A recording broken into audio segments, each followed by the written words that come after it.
Thanks for tuning in. Many of us in the United States have taken advantage of the sales during the week of Thanksgiving through Cyber Monday. Many of these purchases are Christmas gifts for our loved ones. They will magically appear under the Christmas tree on Christmas morning. This year, while many of us are in areas where there's a surge in positive COVID-19 cases, foot traffic in the stores this holiday season has dropped by almost 50% compared to last year. On the other hand, online e-commerce sales have increased by about 25 to 30% depending on your geographic area. As a business owner, an increase in online sales also means a possible increase in credit card fraud and chargebacks. If you're not familiar with this, here's the rundown. Banks, payment processing networks, and financial tech companies pump millions and millions of dollars and countless research and development hours into keeping our payment options secure. Despite their best efforts, credit cards and PINs still get stolen. In a case of true fraud, a stolen credit card is used without authorized access.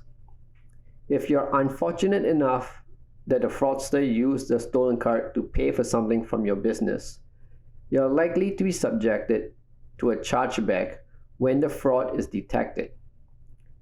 That means that the real cardholder gets a refund, and that refund will come out from your account. It's also a pretty straightforward process. The credit card holder notices a fraudulent charge on their card, or their bank notifies them of a suspicious activity.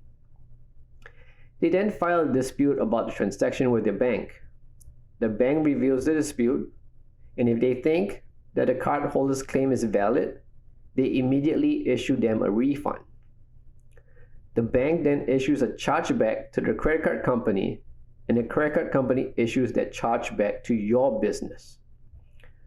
From there, you can either eat the cost of the chargeback and the fees associated with it, or you can dispute the chargeback. If you have sufficient evidence that the transaction was not fraudulent, the chargeback gets declined and goes back all the way down to the line of the card holder. True fraud happens, and when it does, you don't have many options as a business owner apart from eating the loss. However, true fraud isn't the only source of chargeback that you'll come across as a business owner. The so-called friendly fraud occurs when a customer, dissatisfied with some part of your product or service, requests a chargeback from the bank rather than coming directly to you for a refund. While these types of chargebacks can be honest, they're often cheap attempts from a card holder to have their cake and eat it too. In the case of a friendly fraud over a simple refund, you are losing out on both the sale and the product. On top of that, you're saddled with the extra processing fees that get tagged along on for the chargeback. Plus, the banks and credit card providers hate chargebacks. If you experience them frequently enough, you may find yourself being labeled a high-risk business. And that can come with significantly higher processing fees and extra rules.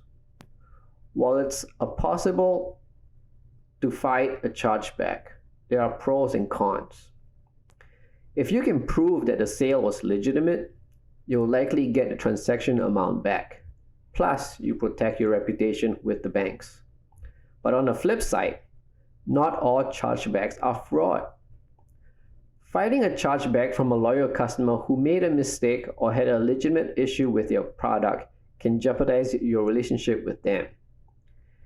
You might keep the sale, but is it worth it if it means you're losing the business of a repeat customer? At the end of the day, disputing chargebacks is a judgment call, and hopefully not one you have to make too often. Thanks for listening. Next week, I'll be sharing with you about the top 10 e-commerce trends for 2021. I wish you all a very Merry Christmas. See you next week.